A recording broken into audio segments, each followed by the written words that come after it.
ব্রাজিলের একাদশে বড় পরিবর্তন। হাইতির বিপক্ষে কারা খেলবেন? নেইমার কি ফিরছেন?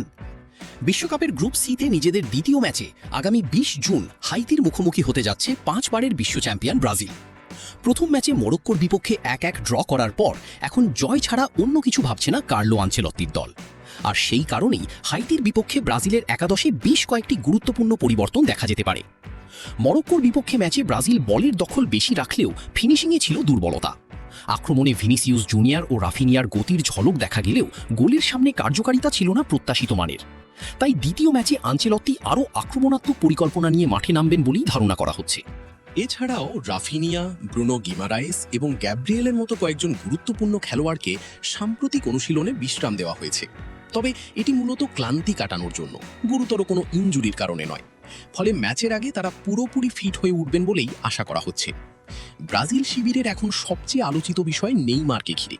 সর্বশেষ রিপোর্ট অনুযায়ী নেইমার অনুশীলনে ফিরেছেন ঠিকই, কিন্তু এখনও পুরো দলের সঙ্গে ট্যাকটিক্যাল ট্রেনিং করেননি। ফলে হাইতির বিপক্ষে তাকে শুরুর একাদশে দেখা যাওয়ার সম্ভাবনা খুবই কম। আনচেলত্তি তার ফিটনেস নিয়ে কোনো ঝুঁকি নিতে চান না। এখন প্রশ্ন হচ্ছে, হাইতির বিপক্ষে ব্রাজিলের সম্ভাব্য একাদশ কেমন হতে পারে? গোলবারের নিচে থাকবেন অভিজ্ঞ আলিসন বেকার। ডিফেন্স লাইনে ডান দিকে দেখা যেতে পারে দানিলোকে।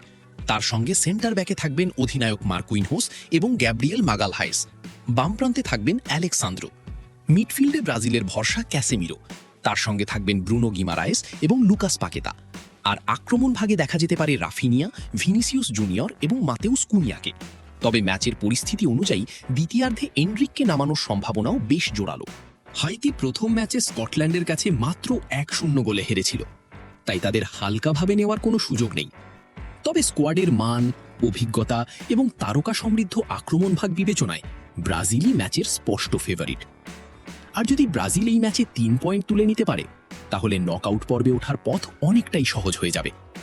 অন্যদিকে আবারও পয়েন্ট হারালে শেষ ম্যাচের আগে চাপ বেড়ে যাবে কয়েক গুণ। হাইতির বিপক্ষে ব্রাজিল কত গোল করতে পারবে? আর ভিনিসিয়াস জুনিয়র কি এই ম্যাচে নিজের দ্বিতীয় বিশ্বকাপ গোলের দেখা পাবেন? আপনার স্কোর প্রেডিকশন কমেন্টে জানাতে ভুলবেন না।